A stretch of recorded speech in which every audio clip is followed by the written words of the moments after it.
Assalamu alaikum warahmatullah, my dear learner and my colleague and guardian and viewer. At first take my salam, assalamu alaikum warahmatullah. I hope you are all well by the grace of Almighty Allah. I am also fine by His grace. Dear learner, I will discuss English second paper. Our learning topics: phases of narration. Last class I completed to 3 rules in phases narration.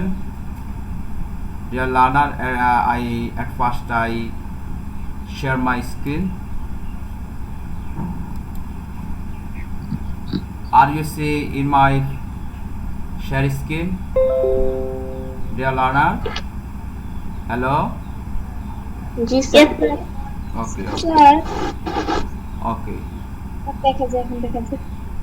গত ক্লাসে আমরা বলছিলাম যে faces narration করার সময় কিছু rule, সাধারণ নিয়ম, সেগুলো গত ক্লাসেও আলোচনা করছিলাম। তারপর আবার একটু কথা বলছি।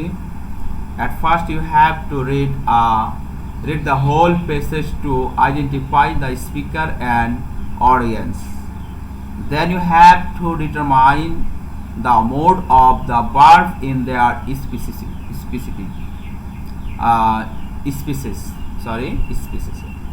অর্থাৎ আমাদের প্রথম কাজ হলো যে পেজটা আমাদের পরীক্ষা আসবে সেই পরীক্ষার পেজটা আমাদেরকে গুরুত্বপূর্ণভাবে পড়তে হবে, সম্পূর্ণ পেজটা পড়তে হবে। সেখান থেকে আমরা বক্তা এবং শ্রোতাকে চিহ্নিত করতে হবে, অর্থাৎ যেটাকে আমরা রিপোর্টিং ভার্ব, রিপোর্টিং স্পিচ বলে থাকি। সে অংশগুলো আমরা চিহ্নিত করতে হবে। তারপর উক্তিগুলো ধরন, ক্রিয়ার ধরন বুঝে আমরা সামনে এগিয়ে যেতে হবে। ঠিক আছে? Second rule, when the reporting verb is placed in the middle or at the last of the sentence, while converting it into indirect, you have to put it after the subject in starting of the sentence. যখন repeating verb সেন্টেন্সের মাঝে বা শেষে থাকে তবে একে indirect করতে তাকে সেন্টেন্সের শুরুতে সাবজেক্টের পরে বসাতে হবে। ঠিক আছে? এটা দ্বিতীয় রুল ছিল, গত ক্লাসে আলোচনা হয়েছে। তৃতীয় রুলে আলোচনা হলো ফ্রেজটি যদি বক্তার একের অধিক উক্তি ব্যবহার করা হয়, এখানে যেটা তোমরা বলছিলাম, ফ্রেজে যদি বক্তা একের অধিক উক্তি ব্যবহার করা হয় তখন প্রথম উক্তি উল্লেখ করার পর পরবর্তী উক্তিগুলোকে উল্লেখ করার সময় নিম্নোক্ত নিয়ম অনুসরণ করতে হবে। অর্থাৎ সাধারণত অনেকগুলো উক্তি থাকতে পারে যেগুলো ইনভার্টেড কমা দিয়ে বোঝানো হবে। এরকম একের অধিক যদি উক্তি থাকে সেই উক্তিগুলোকে আমরা কিভাবে ইনডাইরেক্ট করব সেটা বলছি এখন। অ্যাসার্টিভ সেন্টেন্স তোমরা তো জানো অ্যাসার্টিভ সেন্টেন্স কি। যে অ্যাসার্টিভ সেন্টেন্সের ক্ষেত্রে যদি একই ধরনের উক্তি থাকে, একের অধিক উক্তি থাকে, সেখানে আমরা also, said, again said, added, further added এগুলো ব্যবহার করতে হবে। অর্থাৎ যেগুলো গত ক্লাসে আমি বুঝিয়ে দিয়েছি, একটি মাত্র যদি সেন্টেন্স থাকে সেখানে আমাদের অ্যাসার্টিভ সেন্টেন্স থাকে তাহলে সেখানে also said, again said, added, further added এগুলো ব্যবহার করা যাবে না। কিন্তু একের অধিক যখন আমাদের কাছে মানে অ্যাসার্টিভ সেন্টেন্স থাকবে উক্তি, সেখানে আমরা also said, again said, added, further added এগুলো যে কোনো একটা আমরা ব্যবহার করতে পারবো। ঠিক আছে? এমনইভাবে ইন্টারগেটিভ সেন্টেন্সের ক্ষেত্রে তোমরা জানো যে ইন্টারগেটিভ সেন্টেন্সটা হলো প্রশ্নবোধক চিহ্ন বা প্রশ্নবোধক সেন্টেন্স বা প্রশ্নবোধক বাক্য। এই ক্ষেত্রে যদি ইনভার্টেড কমা একের অধিক থাকে ইন্টারগেটিভ সেন্টেন্সে, যে আমরা সেই ক্ষেত্রে also ask, again ask, further ask এগুলো আমরা কি করব? ব্যবহার করব। ওকে? তারপরে ইম্পারেটিভ সেন্টেন্সের ক্ষেত্রে একই ক্যাটাগরি। ইম্পারেটিভ একটা মানে যদি রিফিউটিং স্পিচ যদি ইন্টারগেটে ইম্পারেটিভ সেন্টেন্স একের অধিক থাকে সেক্ষেত্রে আমরা and order to and requested এগুলো ব্যবহার করব। তেমনইভাবে অপটেটিভ সেন্টেন্সের ক্ষেত্রেও যদি একের অধিক থাকে তাহলে সেখানে প্রথম উক্তির লেখার পর আমরা এরপর উক্তিগুলো অ্যান্ড উইশ অথবা অ্যান্ড প্রে দ্যাট ইত্যাদি ব্যবহার করব। এক্সক্লেমেটরি সেন্টেন্সের ক্ষেত্রেও অ্যান্ড একের অধিক যদি তোমার এক্সক্লেমেটরি সেন্টেন্স থাকে সেখানে প্রথম সেন্টেন্সটা লেখার পর এরপরের সেন্টেন্সে আমরা লিখব অ্যান্ড এক্সক্লেম উইথ হ্যাপিনেস অথবা joy that and exclaim with joy that and exclaim with and in grief that. হ্যাঁ, এগুলো আমরা ব্যবহার করব। ওকে জি স্যার। আশা, কথা কি বুঝছো? জি স্যার। হ্যাঁ, তুমি প্রশ্নটা করছিলা, আশা করি উত্তর পেয়েছ। আমরা আজকে আলোচনা করব 4 নম্বর রুল নিয়ে। Rule 4 if reported speech has only yes then subject plus replied in the affirmative or subject plus auxiliary verb is used, and if reported speech has other speech after yes then subject plus replied in the affirmative and said that it is। কথা বুঝে নাও।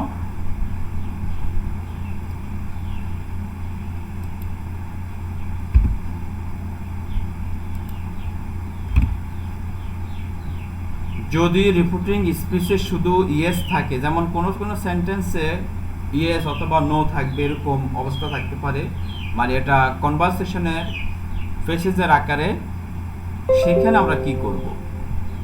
যদি reported স্পিচে শুধু yes থাকে তবে সাবজেক্টের পরে আমরা replied in the affirmative বা সাবজেক্ট প্লাস অক্সিলারি ভার্ব ব্যবহার করব। এবং রিপোর্টেড স্পিচের ইয়েসের পর আরও বক্তব্য থাকে তবে সাবজেক্টের পর replied in the affirmative and said that ব্যবহৃত হবে। যেমন এক্সাম্পলে আগে এক্সাম্পলটা দেখে নাও যে ইয়েস থাকলে কি অবস্থান। I said to him have you done the math yes. দেখো এখানে একটা ইয়েস আসছে, দেখো এটা তোমার এই ইনভার্টেড কমা অর্থাৎ রিপোর্টিং স্পিচের মধ্যেই। Yes I have also done another one he said.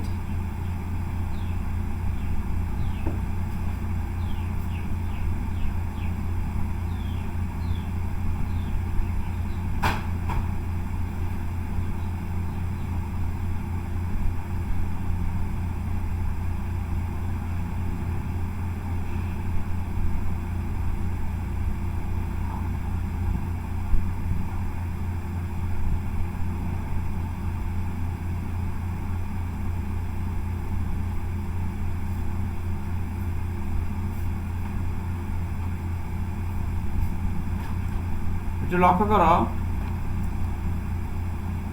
I said to him, have you done the math? Yes, I have also done another one, he said. এই অংশটা হলো তোমার ডাইরেক্ট স্পিচ। যে তোমরা কি লক্ষ্য করছো? জি স্যার। জি স্যার। এই পুরো অংশটা হলো একটা ডাইরেক্ট স্পিচ। এই ডাইরেক্ট স্পিচের এই অংশটার মধ্যে একটা ইয়েস আছে, এই যে এটা হলো ইয়েস। তো এই ইয়েস যদি থাকে তোমার ইনভার্টেড স্পিচের মধ্যে, আমরা সেটাকে কিভাবে তোমার ইনডাইরেক্ট করব? লক্ষ্য করো, এই সেন্টেন্সটাকে আমরা ইনডাইরেক্ট করতে হলে, যেহেতু এটা একটা প্রশ্ন করা হয়েছে have you done the math, তাহলে আমরা এখানে আই সেডটির পরিবর্তে আই আস্ক হিম বসাবো। আই সেডটির পরিবর্তে কি বসাবো? I ask him. তো যেহেতু প্রথম প্রশ্ন, এই জন্য একটা এখানে শর্তর মতো হয়েছে, এইজন্য ইফ বসানো হবে, আমরা ইনভার্টেড কমা উঠিয়ে সেখানে ইফ বসাবো। 11 রুলে তোমাদের লেখা ছিল ইফ কোথায় বসবো। হ্যাঁ, I ask him if তাহলে এটাকে আমরা এই have you done the math, এটাকে আমরা নিয়ে যাব তোমার অ্যাসার্টিভের রূপে। এই জন্য প্রথমে সাবজেক্টকে বসিয়ে দিলাম, যেহেতু have you done the math এখানে সেকেন্ড পারসন ছিল, সেকেন্ড পারসন বা ফার্স্ট পারসন থাকলে সেটাকে আমরা থার্ড পারসনে রূপান্তর করব। তার এই জন্য আমরা এটা হি বসিয়ে দিলাম। অক্সিলারি ভার্ব ছিল হ্যাড, হ্যাভ হয়ে যাবে যেহেতু এটা পাস্ট টেন্স, তোমার এই first present perfect tense have has এর রূপে, তাই হ্যাভ হ্যাজ থাকলে আমরা হ্যাড বসাবো। এই জন্য he third person singular number, এই জন্য হ্যাড বসিয়ে দিলাম। ডান the math, done the math আমরা এটাকে কি করলাম, তোমার অ্যাসার্টিভের রূপে রূপান্তর করলাম। ফুল স্টপ বসিয়ে আবার প্রশ্ন করা হয়েছে, এই জন্য আমরা হি রিপ্লাই, আবার সেন্টেন্সের অংশ আছে, সেই যেহেতু উত্তর দিয়েছে, ইয়েস বলে একটা উত্তর দিয়েছে, এই জন্য হি রিপ্লাই বসেছে ইন দ্য অ্যাফার্মেটিভ। এই ইয়েস থাকার কারণে আমরা মূলত হি রিপ্লাইড ইন দ্য অ্যাফার্মেটিভ শব্দটা ব্যবহার করছি, অথবা হি said that he had, he said that he had এই অংশটা না লেখলে চলবে, সমস্যা নাই। আমরা শুধুমাত্র হি রিপ্লাইড ইন দ্য অ্যাফার্মেটিভ অংশটা বসালে চলবে। কিসের পরিবর্তে? ইয়েস এর পরিবর্তে, ইয়েস এর পরিবর্তে। তার এরপর বলছে দেখো, I have also done another one he said. তো এই অংশটাকে আমরা যখন ইনডাইরেক্ট করব তখন আমরা বসাতে হবে এখানে হি রিপ্লাইড ইন দ্য অ্যাফার্মেটিভ বসেছি আমরা ইয়েস এর পরিবর্তে, এরপর হি সেড এর পরিবর্তে আমরা বসাবো and he said that, inverted comma উঠে সেখানে আমরা দ্যাট বসাবো। He had also done another one, he had also done another one, পরবর্তী অংশটা আমরা বসিয়ে দেব, ইনভার্টেড কমা উঠিয়ে সেখানে দ্যাট বসিয়ে তোমার ফার্স্ট পারসনটাকে থার্ড পারসন রূপান্তর করব। আয়ের পরিবর্তে হি, হ্যাভ যদি থাকে, হ্যাজ যদি থাকে হ্যাড বসিয়ে দিব। হ্যাভ এস থাকলে কি বসাবো? হেড। যেহেতু হ্যাভ এস সাধারণত কোন টেন্সের রূপে থাকে? পাস্ট পার্টিসিপল বা প্রেজেন্ট পারফেক্ট টেন্সের রূপে থাকে। তো প্রেজেন্ট পারফেক্ট টেন্স থাকলে হয়ে যাবে কি ফার্স্ট পারফেক্ট টেন্স। কি হয়ে যাবে? First perfect tense. First perfect. এই জন্য হি had also done another one, বাকি অংশ বসিয়ে দিয়ে ফুল স্টপ বসিয়ে গেলে ইনডাইরেক্ট হয়ে যাবে। আমি আবারও সেন্টেন্সটা বোঝাচ্ছি। যদি এরকম ডাইরেক্ট স্পিচে মূলত ইয়েস নিয়ে আলোচনা, এটা হলো কি নিয়ে আলোচনা? ইয়েস নিয়ে আলোচনা। যদি অ্যাফার্মেটিভ রূপে বা রিপিটিং ভার্বে রিপিটিং স্পিচে যদি ইয়েস থাকে, যদি রিপিটিং স্পিচে শুধু ইয়েস থাকে, তবে সাবজেক্টের পরে রিপ্লাইড ইন দ্য অ্যাফার্মেটিভ বা subject replied in the affirmative অংশটা বসাতে হবে, ঠিক আছে? বা সাবজেক্ট, কথা কি বুঝতেছো? তারপর অক্সিলারি ব্যবহার করতে হবে, অক্সিলারি ভার্ব, সেটাও কিন্তু আমাদের ওই ঘটনার উপর নির্ভর করবে। সেন্টেন্সের বাক্যটা কোন টেন্সের আছে, কোন টেন্সের রূপে আছে, সেগুলোর উপর নির্ভর করে আমাদের অক্সিলারি ভার্ব ব্যবহার করতে হবে। যেমন এখানে ছিল কোন টেন্সে? ফার্স্ট প্রেজেন্ট পারফেক্ট টেন্সে। এইজন্য ওই ভার্বের হিসাবে এখানে আমরা ফার্স্ট পারফেক্ট টেন্স থাকলে প্রেজেন্ট পারফেক্ট টেন্স থাকলে হয়ে যাবে ফার্স্ট পারফেক্ট টেন্সের রূপে, ঠিক আছে? তারপর রিপিটিং ভার্বে ইয়েস এর পর আর কোন বক্তব্য থাকে, তবে সেখানেও আমরা সাবজেক্ট যদি আরো একের অধিক থাকে, সেখানে আমরা ভার্বের reply to affirmative and said that ইত্যাদি ব্যবহার করে আমরা কি করব? ইনডাইরেক্ট করব। কথা কি বুঝছো? জি স্যার। মানে প্রথম ইয়েস যদি থাকে, যদি ইয়েস এর পর যদি আরো কোনো বক্তব্য থাকে, সেখানে আমরা রিপ্লাই দিয়ে সেটা আমরা করতে পারবো যদি আরো ইয়েস থাকে, ঠিক আছে? যেমন আই সেড দ্য হিম, আমি আবার বুঝিয়ে দিচ্ছি, I said to him have you done the math? Yes, I have also done another one, he said. এই সেন্টেন্সের মধ্যে yes আছে, আর এটা একটা ইন্টিগ্রেটেড সেন্টেন্স, আগের অংশটা ইন্টিগ্রেটেড সেন্টেন্স রূপে হয়ে যাবে, যেটুকু অংশ সেটা এখন ওই অ্যাসেটিভের রূপে আমরা করে নিতে হবে। আর শুধু yes এর পরিবর্তে সাবজেক্ট বসিয়ে, যেমন সাবজেক্ট যেহেতু আই আছে এখানে সাবজেক্ট, তো আই থাকলে তো এটা তো পাস্ট পারসন নাকি, আর সাধারণত জি স্যার। যদি ফার্স্ট পারসন থাকে তাহলে সেটা হয়ে যায় third person. Singular number first person singular number থাকলে থার্ড পারসন সিঙ্গুলার নাম্বারে রূপান্তর হয়ে যাবে, যেমন আই থাকলে হি হয়ে যাবে, ইউ থাকলেও হি হয়ে যাবে, ঠিক আছে, ফার্স্ট পারসন সেকেন্ড পারসনের ক্ষেত্রে একই রূপ। তো এজন্য আমরা হি বসিয়েছি। আর ইয়েস এর পরিবর্তে আমরা রিপ্লাই ইন দ্য অ্যাফার্মেটিভ এই অংশটা বসিয়েছি, অথবা reply in the affirmative he said that he had এই অংশটা বসালেও হবে, দুইটা রূপেই করতে পারবে তোমরা। তবে প্রথম রূপটি আমার মনে ভালো, হি রিপ্লাইড ইন দ্য অ্যাফার্মেটিভ, হ্যাঁ এই অংশটা বসিয়ে দাও। তারপরে যেহেতু বাকি অংশ আছে, I have also done another one, I have also done another one, এই অংশের মধ্যে আমরা বসিয়ে দিব বাকি অংশটা, and he said that অথবা he replied that, এখানে replied that ও বসাতে পারবা, ঠিক আছে, replied that he had also done another one, ঠিক আছে। জি স্যার। আচ্ছা, এবার আমরা আলোচনা করব রুল 5 নো নিয়ে। নো রূপে ওটার ইয়া হবে, নেগেটিভ হবে, তবে একই রূপে হবে, শুধু কেবল অ্যাফার্মেটিভের জায়গায় কি হবে, নেগেটিভ হবে। তো দেখি, if reported speech has only no, then subject plus replied in the negative, or subject plus auxiliary verb plus not is used, and if reported speech has other speech after no, then subject plus reply in the negative and said that it is used. লক্ষ্য করো, যদি reported স্পিচে শুধু no থাকে, তবে সাবজেক্টের পর replied in the negative বসাতে হবে।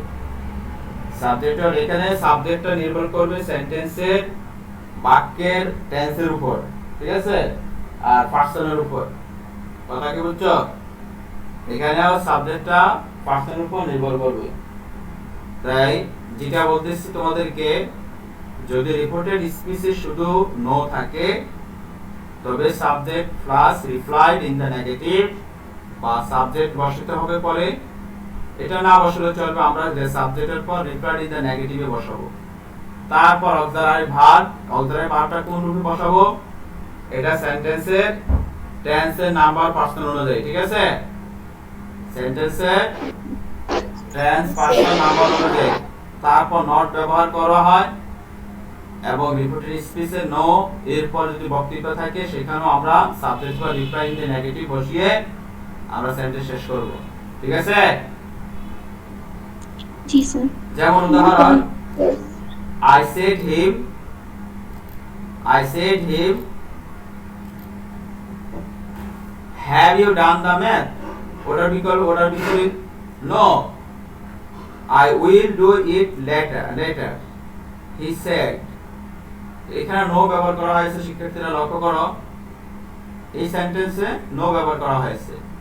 তো নো ব্যবহার যেহেতু হয়েছে, এই নোর কে উদ্দেশ্য করে আমাদের সেন্টেন্সটা সাজাতে হবে। তো যেহেতু প্রথমে প্রশ্ন করা হয়েছে have you done the math, এজন্য আমরা কি করব, I asked him, inverted comma উঠে সেখানে ই বসিয়ে দিলাম। আর have you done the math, এটা ইন্টিগ্রেটিভ সেন্টেন্স, এই সেন্টেন্সটাকে আমরা অ্যাসার্টিভে রূপান্তর করে নেব। I asked him if he had, যেহেতু এখানে হ্যাভ আছে, এটা প্রেজেন্ট পারফেক্ট টেন্স রূপ হিসাবে থাকলে, হ্যাভ থাকলে আমরা হ্যাড বসাবো। আর যেহেতু ইউ সেকেন্ড পারসন, সেটা থার্ড পারসনে রূপান্তর হয়ে যাবে। He had done the math, done the math. তারপরে নোর পরিবর্তে আমরা সাবজেক্ট বসেছি, ধরো হি আগে পেয়েছি, হি বসে দিলাম, replied in the negative, replied in the negative, এটা নোর পরিবর্তে বসিলাম। অথবা or he said that he had not, এই অংশটা বসালেও হবে। তো আমরা প্রথমে বসাবো হি replied in the negative and he said that, এটা হলো বাকি অংশের ওই যে I will do it later, এই অংশের তোমার indirect. and he said that he would, যেহেতু will আছে would হয়ে যাবে do it later, বাস। তাহলে আমাদের এটা রূপান্তর হয়ে গেল। ঠিক আছে, পারবা? জি স্যার।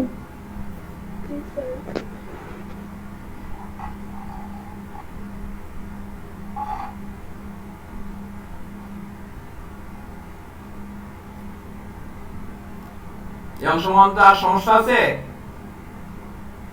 না স্যার। মানে ইএস এর বিপরীত আর সব ঠিক থাকবে। ইএস এর বিপরীত, ইএস এর বিপরীত। বিপরীত। আচ্ছা, rule 6,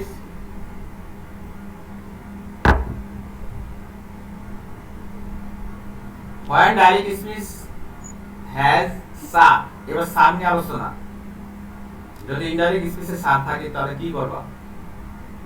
when direct speech sir, in the direct speech we use the respect অথবা respectfully, politely instead of sir। আমার কথা বুঝে নাও। স্যার শব্দের অর্থ কি জানো শিক্ষার্থীরা? স্যার জনাব। জনাব। স্যার শব্দের অর্থ হলো জনাব। জনাব। এই স্যার শব্দটা একটা রেসপেক্টফুলি শব্দ, ঠিক না? জি স্যার। রেসপেক্টফুল শব্দ একটা সম্মানজনক শব্দ। এই জন্য আমরা স্যারের পরিবর্তে যেখানে স্যার থাকবে ফ্রেজেস আকারে তোমার ইয়াতে এই নেশনে বা স্পিচে সেখানে আমরা এই স্যারের পরিবর্তে রেসপেক্ট বসাবো অথবা রেসপেক্টফুলি বসাবো অথবা পলাইটলি বসাবো ইনস্টেড অফ স্যার। আবার বলি, যখন ডাইরেক্ট স্পিচে স্যার থাকে, ইনডাইরেক্ট স্পিচে স্যারের পরিবর্তে with respect, with respectfully, with politely ব্যবহার করব। ঠিক আছে? জি স্যার। জি স্যার। যেমন উদাহরণ, the student said to the teacher, sir, will you teach me the math? Sir, will you teach me the math? এটা হলো ডাইরেক্ট স্পিচ। আর এই সেন্টেন্সটাকে যখন আমরা তোমার কি করব, ইনডাইরেক্ট করব এই সেন্টেন্সটাকে, তখন আমরা এরকম করতে পারি, the said